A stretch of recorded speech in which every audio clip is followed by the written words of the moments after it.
안녕하십니까? 오늘은 한 권의 책을 둘러싼 오래된 논쟁을 살펴보려 합니다. 환단곡이라는 이름 한 번쯤 들어보셨을 겁니다.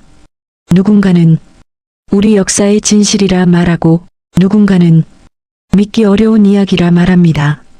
왜 이 책은 지금까지도 논란의 중심에 있을까요? 오늘은 감정이 아니라 사실과 분석으로 환단곡이 열풍에 실체를 차분히 들여다봅니다. 끝까지 함께 보시죠. 안녕하십니까? 오늘은 한 권의 책을 둘러싼 오래된 논쟁을 살펴보려 합니다. 환단곡이라는 이름 한 번쯤 들어보셨을 겁니다. 누군가는 우리 역사의 진실이라 말하고 누군가는 믿기 어려운 이야기라 말합니다. 왜 이 책은 지금까지도 논란의 중심에 있을까요? 오늘은 감정이 아니라 사실과 분석으로 환단곡이 열풍에 실체를 차분히 들여다봅니다. 끝까지 함께 보시죠. 1990년대 후반 한국 사회에 낯선 이름 하나가 떠올랐습니다. 바로 환단곡이었습니다. 이 책은 조용히 존재하던 고서가 아니었습니다. 인터넷을 통해 갑자기 확산된 이름이었습니다. PC통신과 초기 인터넷 게시판에서 환단곡이는 빠르게 회자됐습니다. 우리 상고사의 비밀을 풀 열쇠다. 이런 말들이 자연스럽게 오갔습니다. 특히 KBS 역사 스페셜 게시판에는 방송 요청이 빗발쳤습니다. 환단곡이를 다뤄달라는 요구는 이례적일 만큼 많았습니다. 시청자들은 이 책이 잃어버린 역사를 복원한다고 믿었습니다. 반면 전혀 다른 반응도 있었습니다. 일부 전문가들은 강한 우려를 표했습니다. 다루기 매우 위험한 책이다. 이런 경고가 제작진에게 전달됐습니다. 실제로 한 전문가는 방송을 포기하라고까지 조언했습니다. 비판적으로 다뤄도 사회적 파장이 클 수 있다는 이유였습니다. 이 책은 방송 전부터 논란의 중심에 섰습니다. 한쪽에서는 열광이 있었고 다른 한쪽에서는 침묵과 회피가 있었습니다. 같은 책을 두고 정반대 반응이 나온 겁니다. 이 지점에서 질문이 생깁니다. 왜 이렇게 극단적으로 갈릴까요? 환단곡이는 단순한 역사책이 아니었습니다. 이미 사회적 상징이 돼 있었습니다. 역사를 다룬다는 이유만으로 사람들의 감정이 움직인 건 아닙니다. 그 이면에는 당시 사회 분위기도 작용했습니다. 1990년대 후반은 정체성 논의가 활발하던 시기였습니다. 민족, 뿌리, 역사에 대한 관심이 다시 커지고 있었습니다. 일제강점기와 분단을 거친 역사에 대해 의문을 품는 목소리도 늘었습니다. 환단곡이는 그 빈틈을 정확히 파고들었습니다. 우리는 더 위대한 역사를 가졌다. 이 메시지는 강력했습니다. 특히 기존 역사 교육에 아쉬움을 느낀 사람들에게는 환단곡이가 대안처럼 보이기도 했습니다. 그러나 학계의 시선은 달랐습니다. 학문은 감정으로 접근할 수 없기 때문입니다.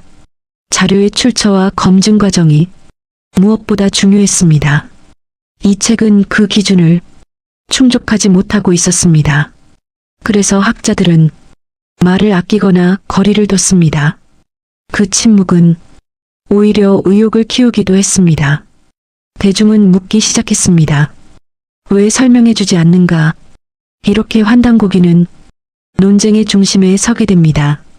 열광과 경계가 동시에 커진 이유입니다. 이 챕터의 핵심은 단순합니다. 환단곡이 논란은 책의 문제가 아닙니다. 그 시대 사람들이 역사를 어떻게 바라봤는지 그 심리가 그대로 드러난 사건이었습니다. 그렇다면 환단곡이는 과연 어떤 내용을 담고 있을까요? 이 책은 한 권의 저서가 아닙니다. 여러 기록을 묶은 책으로 알려져 있습니다. 환단곡이는 크게 4종류의 기록으로 구성됐다고 합니다. 삼성기, 단군세기, 북부여기, 태백일사입니다. 각각 다른 시대, 다른 저자가 썼다고 전해집니다. 이 기록들이 전하는 이야기는 기존 역사와 크게 다릅니다. 가장 큰 차이는 역사의 시작 시점입니다. 우리가 배운 역사는 대체로 5천년 역사입니다. 하지만 환단고기는 역사를 1만 년 전으로 끌어올립니다. 단군 이전에 이미 국가가 존재했다고 말합니다. 가장 먼저 등장하는 국가는 황국이라는 나라입니다. 황국은 인류 최초의 국가이며 아시아 전역을 다스렸다고 합니다. 그 뒤를 이어 배달국이라는 나라가 등장합니다. 배달국은 환웅이 다스렸고 문명과 질서가 확립됐다고 서술합니다. 그리고 우리가 익숙한 단군조선이 이어진다고 설명합니다. 이 흐름 속에서 단군은 한 사람이 아닙니다. 환단고기는 47명의 단군이 통치했다고 기록합니다. 단군은 개인이 아니라 왕의 칭호였다는 주장입니다. 이 부분은 기존 인식과 큰 차이를 보입니다. 또 하나 눈에 띄는 것은 활동 무대입니다. 환단고기의 무대는 한반도에 머물지 않습니다. 만주와 중앙아시아, 시베리아까지 이어집니다. 동서로 2만 리에 달하는 광대한 영토가 등장합니다. 이 공간에서 여러 부족과 나라를 거느렸다고 합니다.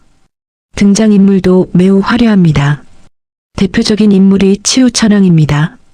치우는 전쟁의 신이자 강력한 군주로 묘사됩니다. 중국의 황제와 수차례 전쟁을 벌였다고 나옵니다. 심지어 단 한 번도 패하지 않았다고 기록합니다. 또 환단고기는 문자에 대해서도 주장합니다. 한글과 닮은 가림토 문자가 있었다고 말합니다. 이 문자가 수천 년 전에 만들어졌다고 합니다. 이를 통해 세계 최초의 문자 민족이라는 주장으로 이어집니다. 내용은 매우 일관됩니다. 우리 민족은 찬란했고 중심에 있었다는 이야기입니다. 그래서 환단고기는 읽는 이에게 강한 인상을 남깁니다. 기존 역사에서는 보지 못한 장면들이 펼쳐집니다. 하지만 동시에 낯설고 과감한 주장도 많습니다.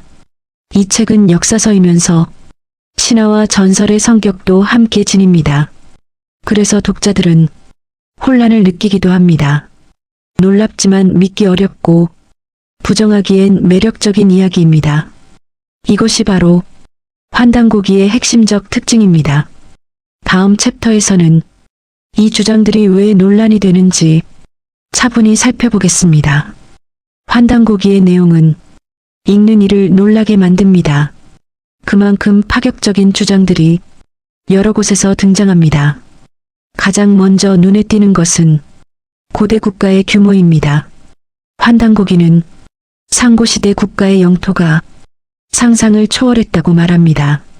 동서로 2만 리에 달하는 광대한 영역을 지배했다고 합니다. 지금의 한반도는 그 중심부에 불과하다고 서술합니다. 뿐만 아니라 통치한 인구 규모도 매우 큽니다. 단군조선 시기에 수억 명의 백성이 있었다고 기록합니다. 이 수치는 당시 세계 인구 추정과 비교하면 큰 차이를 보입니다. 그래서 많은 사람들이 이 부분에서 의문을 갖게 됩니다. 또 하나 논란이 되는 부분은 세계 문명의 기원입니다. 환단고기는 메소포타미아 문명조차 우리 민족과 연결합니다. 수메르 문명이 동방에서 나갔다는 주장도 나옵니다. 이 주장은 기존 세계사 인식과는 완전히 다른 이야기입니다. 등장인물 역시 익숙하지 않은 인물들이 많습니다. 치우천왕은 대표적인 예입니다. 환단고기에서 치우는 강력한 군주이자 영웅입니다. 중국의 황제와 수차례 전쟁을 벌였고 모두 이겼다고 기록합니다. 이 치우가 우리 민족의 조상이라는 설정은 중국 신화와도 충돌합니다. 또 하나 주목받은 내용은 고대 문자 이야기입니다. 환단고기는 가림토 문자를 언급합니다. 한글과 매우 닮은 형태의 문자가 이미 수천 년 전에 있었다는 주장입니다. 더 나아가 그 이전에는 또 다른 문자가 있었다고 말합니다. 이로 인해 우리 민족이 문자를 만든 최초의 민족이라는 결론으로 이어집니다. 이 모든 이야기는 하나의 흐름으로 연결됩니다. 우리 민족은 오래전부터 중심이었고 문명을 이끌었다는 서사입니다. 이 서사는 강한 자긍심을 자극합니다. 특히 식민지 경험과 분단을 겪은 세대에게 더 크게 다가옵니다. 그래서 환단고기는 사실 여부를 떠나 믿고 싶은 역사가 됩니다. 하지만 동시에 이 주장들은 검증이 쉽지 않습니다. 고고학적 자료나 문헌 비교에서 확인되지 않는 부분이 많기 때문입니다.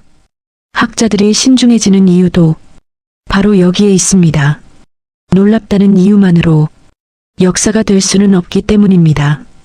환단고기는 사람들의 감정과 학문적 기준이 충돌하는 지점에 서 있습니다. 그래서 이 책은 설득력이 있으면서도 의심을 함께 낳습니다. 이 챕터의 핵심은 분명합니다. 환단고기의 주장은 매력적이지만 낯설고 과감합니다. 다음 챕터에서는 이 책의 출처와 전승 과정이 왜 가장 큰 논란이 되는지 살펴보겠습니다. 환단고기를 둘러싼 논란의 핵심은 내용 이전의 출처 문제입니다. 이 책은 언제 누가 만들었는지가 분명하지 않습니다. 환단고기는 여러 고서를 묶은 책이라고 전해지고 있습니다. 하지만 그 원본은 현재 남아있지 않습니다. 가장 많이 알려진 설명은 1911년 편찬설입니다. 개연수라는 인물이 4권의 책을 모아 한 권으로 만들었다는 주장입니다. 문제는 개연수라는 인물이 실체가 확인되지 않는다는 점입니다. 족보와 기록을 통해 행적을 찾으려 했지만 확인된 자료는 없습니다. 그가 실제로 책을 편찬했는지조차 확정할 수 없습니다. 더 중요한 문제는 그가 만들었다는 원본이 전하지 않는다는 점입니다. 현재 우리가 보는 환단고기는 1911년 판본이 아닙니다. 이 책이 세상에 알려진 시점은 훨씬 뒤인 1979년입니다.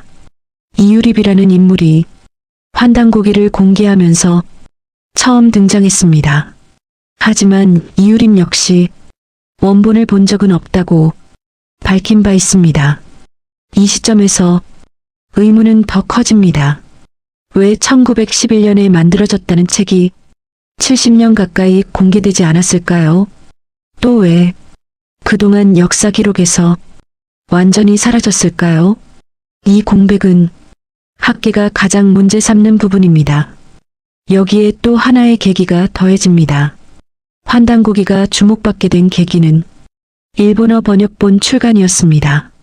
1982년 일본에서 번역본이 먼저 나왔고 이 책이 다시 한국에 역수입되며 큰 반향을 일으켰습니다. 일본인 번역자는 동양 문명의 기원을 해석하려는 목적을 갖고 있었습니다. 이 과정에서 환단고기는 새로운 의미를 부여받게 됩니다.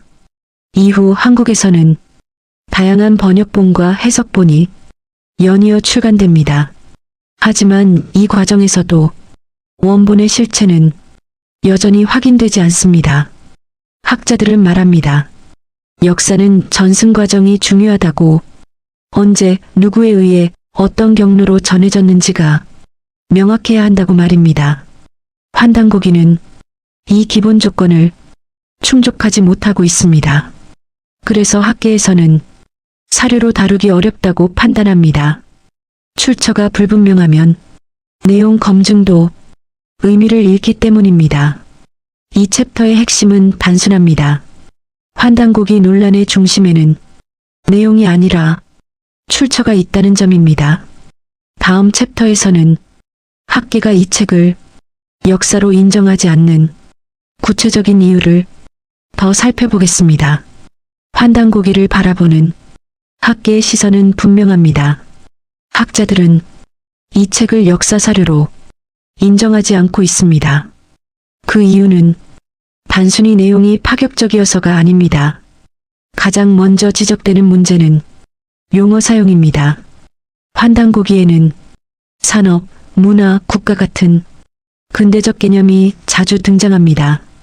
하지만 이 용어들은 고려나 조선 시대에는 사용되지 않던 표현입니다. 학자들은 시대에 맞지 않는 언어가 등장한다는 점을 문제 삼습니다. 또 다른 문제는 다른 사서와의 불일치입니다. 삼국사기나 삼국유사, 중국의 정사 기록과 맞지 않는 부분이 많습니다. 특히 인물 이름과 계보, 사건 전개에서 차이가 크게 나타납니다. 학문에서는 여러 기록을 비교해 공통점을 찾는 작업이 중요합니다. 환단고기는 이 교차 검증이 쉽지 않은 구조입니다. 편찬 방식도 의문을 낳습니다. 여러 책을 묶었다고 하지만 원래 그런 책이 존재했는지 확인되지 않습니다. 또 일부 문장은 근대 사학자의 글과 유사하다는 지적도 있습니다. 이는 후대 편찬 가능성을 의심하게 만드는 대목입니다. 내용의 성격도 논란이 됩니다. 환단고기에는 역사서술과 함께 종교적 문장이 섞여 있습니다. 태백일사에는 경전과 같은 표현이 여러 차례 등장합니다. 천부경과 삼일신고 같은 종교적 텍스트도 포함되어 있습니다. 이 때문에 역사서라기보다는 사상서에 가깝다는 평가가 나옵니다. 학자들은 말합니다. 역사는 신념이 아니라 증거로 다뤄야 한다고. 자료가 부족한 상태에서 확신을 먼저 가질 수는 없다는 입장입니다. 또 하나 중요한 점은 편찬자의 의도입니다. 19세기 말과 20세기 초는 민족주의가 강했던 시기입니다. 당시 지식인들이 민족의 뿌리를 강조하려 했을 가능성도 고려 대상입니다. 이 경우 환단고기는 역사 기록이 아니라 시대의식의 산물일 수 있습니다. 그래서 학계는 이 책을 통해 고대 역사를 복원하기는 어렵다고 봅니다. 다만 의미가 없다고 말하는 것은 아닙니다. 환단고기는 당시 사람들이 역사를 어떻게 인식했는지 보여주는 자료로는 가치가 있다는 평가도 있습니다. 이 챕터의 핵심은 분명합니다. 학계가 환단고기를 배척하는 이유는 감정이 아니라 검증의 문제입니다. 다음 챕터에서는 이 논쟁이 담군 문제와 어떻게 연결되는지 살펴보겠습니다. 환단고기 논쟁은 단순히 한 권의 책을 둘러싼 문제가 아닙니다. 이 논쟁의 중심에는 단군이 있습니다. 단군을 신화로 볼 것인가, 역사로 볼 것인가? 이 질문은 오래전부터 계속 이어져 왔습니다. 조선시대까지만 해도 단군은 역사적 인물로 받아들여졌습니다. 조선의 왕들은 단군을 국조로 모시고 국가제사를 올렸습니다. 평양의 숭령전과 만이산 참성단은 그 흔적입니다. 그러나 이 인식은 일제강점기를 거치며 크게 바뀌었습니다. 일제는 우리 역사를 축소하고 단군을 신화로 만들었습니다. 상고사를 삭제하고 삼국시대부터 역사를 시작했습니다. 이 영향은 해방 이후에도 완전히 사라지지 않았습니다. 그래서 단군은 지금까지도 역사와 신화 사이에 머물러 있습니다. 환단고기는 이 논쟁을 다시 전면으로 끌어올렸습니다.